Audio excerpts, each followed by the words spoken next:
दोस्तों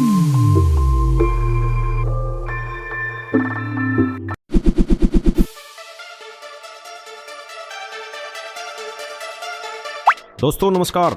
आज हम बात करेंगे उन धर्मगुरुओं की जो भक्ति के नाम पर आश्चर्यजनक हरकतें करते हैं और साथ साथ ये भी विश्लेषण करेंगे कि क्या इनकी हरकतें जायज हैं या नहीं, और ये भी जानेंगे कि क्या समोसा खाने से या कहीं पर दारू चढ़ाने से हमें मुक्ति मिल जाएगी।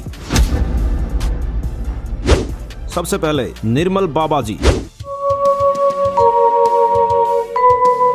बताओ कि आप भैरव के गए कभी? भैरव के गया था बाबा जी। कहाँ? जिला रेवाड़ी में है बाबा जी। आपको पता है भैरव की बोतल चढ़ती है? हाँ जी। कभी चढ़ाई? चढ़ाई बाबा। कितना समय हो गया? अभी बाबा 4-5 महीने हो गए अभी चढ़ाई थी बाबा। अच्छा, ब्रांड कौन सा चढ़ाया था अभी? Blender Sprite. और खुद कौन सी पीते हो? खुद ही पीता हूं। तो भाई जो खुद पीते हो वही भैरव को चढ़ा रहे हो, बराबरी पर क्यों आते हो?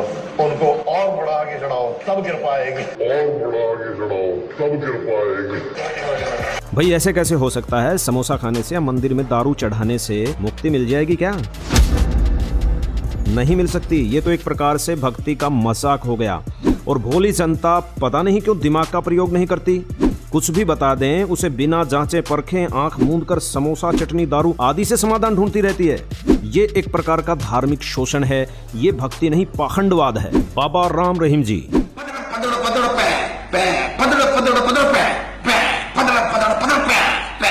अब इनको ही देख लीजिए, हमें कौन से एंगल से लग रहा है कि ये साधु हैं या संत हैं, लेकिन कुछ लोग ये कहते हैं कि भाई बाबा जी तो ये इसलिए कर रहे हैं ताकि इससे समाज सुधर जाए। भाई हमें तो नहीं लगता कि इस फतड़ फतड़ से समाज सुधर सकता है। ये इनकी हरकतें भक्ति मार्ग के विरुद्ध हैं, सदग्रंथों के खिलाफ हैं, ये भी पाखंडवाद है। अब बारी आती है बाबा रामदेव जी की।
इनको कौन नहीं जानता, बिजनेसमैन बाबा। उछल कूद से भगवान नहीं मिलता बाबा जी, और हाँ इनका तन और मन इनके कंट्रोल में नहीं है। जब भी ये कोई चीज देखते हैं ये ओवर कंट्रोल हो जाते हैं। वैसे भी ये भक्ति मार्ग के बाबा तो है नहीं, एक प्रकार से पीटीआई हैं, शारीरिक शिक्षा देते हैं। भक्ति मार्ग इनसे कोसों दूर है। शास्त्रों का नाम जरूर लेते हैं, सदग्रंथों का नाम जरूर लेते हैं, लेकिन उनके अनुसार नहीं चलते। ये भी पाखंडवाद की श्रेणी में आते हैं। अब बारी आती है बाबा देवकी नंदन जी की। Must you think what you say? Control your language. I am not यार। जी हाँ, देवकी नंदन जी भी काफी जबरदस्त एक्टर हैं। काफी समय से लोगों को भगवान के नाम पर उल्लू बना रहे हैं। अरे बाबा जी, सब आपको खुद पता नहीं है कि भक्ति और भगवान क्या है, भगवान कौन है, तो क्यों बेचारी भोली जनता को गुमराह करके उन्हें उल्ट मार्ग की तरफ ले जा रहे हो? सदग्रंथों को मैं भी मानता हूँ, लेकिन आप उनका दुरुपयोग कर रहे हैं। जब आपके पास कथा करने का, नाम दीक्षा देने का अधिकार ही नहीं है, तो फिर क्यों भोली जनता को गुमराह कर रहे हो? बाबा आसाराम जी।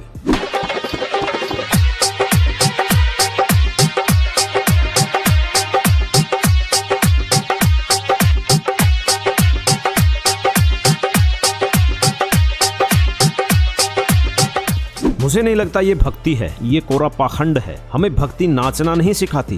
भक्ति का मतलब है सदाचारी होना। फिर बात आती है कि चलो नाचते हैं लेकिन भक्ति तो सही बताते हैं। नहीं दोस्तों, इनकी भक्ति विधि भी गलत है,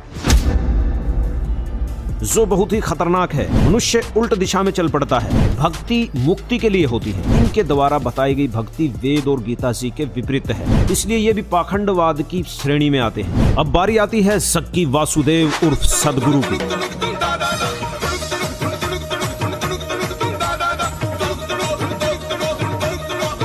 इनको बॉलीवुड का गुरु माना जाता है। ये भगवान की परिभाषा आपको नहीं बताएंगे, इसको गोल गोल घुमा देंगे, क्योंकि इन्होंने आज तक ना तो भगवान को देखा है और ना ही ये पता है कि भगवान है कौन। बॉलीवुड का गुरु होने के कारण इनकी भी डांस में जबरदस्त रुचि है। इनकी भक्ति शास्त्रों और सदग्रंथों के विपरीत है। इनकी भक्ति से कोई लाभ संभव नहीं है। दोस्तों, धर्म कोई भी गलत नहीं है, लेकिन धर्म के नाम पर लोगों को बेवकूफ बनाने वाले वे शातिर लोग जो शास्त्रों के अनुसार नहीं चलते, वो धर्म के ठेकेदार गलत हैं। दोस्तों, अब हम विश्लेषण करेंगे विश्व के सबसे बड़े धर्म की, जी हाँ, ईसाई धर्म की। दोस्तों, कुछ लोग मुझे पहले वीडियो पर कह रहे थे कि अरे यार, ये ईसाई है इसलिए बाबाओं को पाखंडी बता रहा है, लेकिन ईसाई धर्म में भी पाखंडवाद चरम सीमा पर है। दोस्तों, ये लोग दुहाई तो बाइबल की देते हैं, लेकिन बाइबल क्या कह रही है इसको नहीं समझते। बाइबल सही है दोस्तों, लेकिन ईसाई धर्म से जुड़े हुए लोग अब भी नहीं जानते कि गॉड कौन है, ये कैसा है। केवल चर्च में जाने से और किसी पादरी के अनुसार चलने से मुक्ति संभव नहीं है। यहां भी करोड़ों की संख्या में भोली जनता का धार्मिक शोषण हो रहा है, सो अपने धार्मिक ग्रंथों में छुपे हुए गूढ़ रहस्य को नहीं जानना चाहते, सिर्फ देखा देखी में भेड़ चाल चल रहे हैं। दोस्तों, अब हम बात करेंगे मुसलमान धर्म की।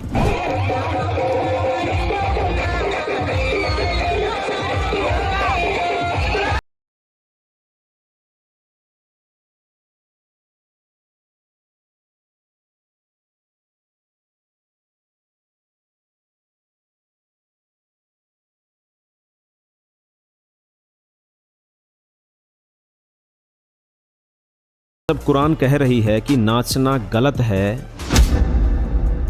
मांस खाना गलत है, तो आप लोग क्यों ऐसा कर रहे हो, समझ से बाहर है। पवित्र कुरान कह रही है कि वो परमात्मा साकार है और आप लोग कह रहे हो कि वो निराकार है। ये कहां तक जायज है। पवित्र कुरान कह रही है कि किसी बाखबर के पास जाकर के भक्ति विधि प्राप्त कर लो, लेकिन आप लोग हो कि परंपरागत तरीके से भेड़चाल चल रहे हो। जितना पाखंड मुसलमान धर्म में है, शायद ही किसी जगह पर हो। दोस्तों, जो आसमानी किताबें नाजिल हुई हैं, तौरेत, जबूर, इंजील और कुरान, इनमें से किसी भी पुस्तक में मांस खाने की हिदायत नहीं है। जो भी मुसलमान भाई या किसी भी धर्म से हो जो मांस खाता है, वो भक्ति के विरुद्ध व्यक्ति है। चाहे वो मुसलमान धर्म में हो, चाहे वो ईसाई धर्म में हो, चाहे वो हिंदू धर्म में हो, चाहे वो सिख धर्म में हो। सभी धर्मों के भाइयों से निवेदन है कि आप सभी उस बाखबर संत को ढूंढो, वही बताएगा कि क्या करना है और क्या नहीं करना है। अब आपके दिमाग में बात आएगी कि अरे भाई, आपने तो मुसलमान धर्म, ईसाई धर्म व भारत के सभी बाबाओं को भी गलत साबित कर दिया, तो जाएं कहां? क्या पृथ्वी पर भक्ति है ही नहीं? क्या सभी जगह पाखंडवाद है? इतने बड़े पंथ और समुदायों में कोई भी सच्ची भक्ति बताने वाला नहीं है। ऐसा नहीं है दोस्तों। पृथ्वी पर यदि सच्ची भक्ति नहीं होगी तो इस पृथ्वी पर आग लग जाएगी। हमारे बड़े रिसर्च और विश्लेषण के बाद हम इस निष्कर्ष पर पहुंचे हैं कि पृथ्वी पर एकमात्र सच्चे संत हैं जो सही भक्ति विधि बता रहे हैं। ये वो संत हैं जो वेदों, पवित्र कुरान, पवित्र बाइबल, गीता जी व गुरु ग्रंथ साहिब के अनुसार भक्ति विधि बता रहे हैं। इनके द्वारा बताई गई भक्ति प्रमाणित संतों से भी प्रमाणित है। इन्होंने सारे विश्व को सदग्रंथों में छिपे गूढ़ रहस्यों से अवगत कराया है। जी हाँ, हम बात कर रहे हैं संत रामपाल जी महाराज की। ठंडे दिमाग से संत रामपाल जी के प्रवचन सुने, जांचें, परखें, फिर फैसला लें। जब सतयुग प्रारंभ होता है उस समय कोई मजहब धर्म नहीं होता। अभी भी द्वापर तक भी कोई अलग धर्म नहीं थे। द्वापर के बाद कलयुग में इस काल ने ये खेल खेला, हमारे को डिवाइड कर दिया। तो आज कोई मुसलमान बना है तो वो हिंदू को अच्छा नहीं मानता, यानी धार्मिक आधार से, और हिंदू हैं वो मुसलमानों को अच्छा नहीं मानते धार्मिक आधार से। और हम अपने अपने धर्म में और अपने ही ग्रुप में सर्वोत्तम मानते हैं अपने आप को, तो आज कोई हिंदू है मृत्यु के उपरांत वो मुसलमान के घर जन्म ले सकता है। आज कोई मुसलमान है तो मृत्यु के उपरांत वो हिंदू के घर में जन्म ले सकता है। परमात्मा का विधान है, कोई मानने चाहे ना माने। अब इसके विषय में परमात्मा क्या बताते हैं? तीर तुपक तलवार कटारी ये जमधड़ जोर बधावे हैं, हर पैड़ी हर हेत न जाना वाजा तेग चलावे हैं, काटे शीस नहीं दिल करुणा ये जग में साध कवावे हैं, जो जन इनके दर्शन को जावे उनको भी नरक पठावे हैं, यो भी बैदा है वैधे से भेद अलैदा, यो भी बैदा बैदा क्यों जाना हम सतगुरु बैठे नो जाना। एक दिन जो है बंदी छोड़ सतगुरु रामपाल जी महाराज का ज्ञान सुना, मेरे तो पैरों तले से जमीन ही खिसक गई कि ऐसा अनमोल ज्ञान, ये परमात्मा आप तो ऐसा अनमोल ज्ञान बता रहे हैं मालिक, मैं कहाँ खोज रहा था परमात्मा, आप तो यहाँ मिले मालिक मुझे, मैं तो कहाँ ढूंढा, गला काट दिया परमात्मा, आपको तो ढूंढते ढूंढते मालिक आपने मुझे ऐसे दर्शन दिए, हे परमात्मा मुझे शरण में ले लो मालिक, मेरा तो सब कुछ बर्बाद हो गया है, यहाँ दुनिया झूठ झूठ बोल बोल के और सबको बरगला रखी है, इनको सब मूर्ख बना रखा है, अपनी दुकानें चला रहे मालिक, ऐसा ज्ञान आपने जो निचोड़ करके सदग्रंथों में दिखा दिया, मैं तो ढूंढ रहा था परमात्मा, किसी ने आज तक, मैं बताऊं आपसे सर जी, किसी ने आज तक सदग्रंथों को खोल के नहीं दिखाया कि देवी भगवत गीता में क्या लिखा है, गीता में क्या लिखा है, वेदों में क्या लिखा है, कुरान शरीफ में क्या लिखा है, पवित्र गुरु ग्रंथ में क्या लिखा है, पवित्र बाइबल में क्या लिखा है, गुरु ग्रंथ में भी परमात्मा का नाम लिखा है। दोस्तों 600 साल पहले कबीर साहिब जी ने पाखंडवाद के खिलाफ आवाज उठाई थी। आज संत रामपाल सिंह महाराज इसी कार्य को संघर्षों से गुजरते हुए पूर्ण कर रहे हैं। जीव हमारी जाति है, मानव धर्म हमारा, हिंदू मुस्लिम सिख ईसाई धर्म नहीं कोई नारा, ये संत रामपाल सिंह महाराज का नारा है। दोस्तों इमोशन फैक्ट्स की टीम का सभ्य समाज से निवेदन है कि आप भावनाओं, पंथ व समुदायों से ऊपर उठकर इस वीडियो पर जरूर विचार करें। धन्यवाद। आओ सब मिलकर जागरूकता लाए, पाखंड और अंधविश्वास को जड़ से मिटाएं। अंधश्रद्धा भक्ति मानव जीवन के लिए बेहद खतरनाक है। शिक्षित समाज से निवेदन है कि नकली और शास्त्र विरुद्ध साधना बताने वाले धर्म गुरुओं से बचे तथा नकली धर्म गुरु का विरोध करे। सभी धर्मों में पाखंडवाद चरम सीमा पर है। समाज को चाहिए कि गलत साधना बताने वाले धर्म गुरुओं का डटकर विरोध करे। पुस्तक अंधश्रद्धा भक्ति खतराए जान को पढ़े। हमारे इस वेबसाइट पर जाकर इस पुस्तक को निःशुल्क पाए, या फिर आपका पूरा नाम, पता और फोन नंबर इन नंबरों पर SMS करें। अवश्य देखिए जगतगुरु तत्वदर्शी संत रामपाल जी महाराज के मंगलमय प्रवचन हर रोज इन चैनलों पर।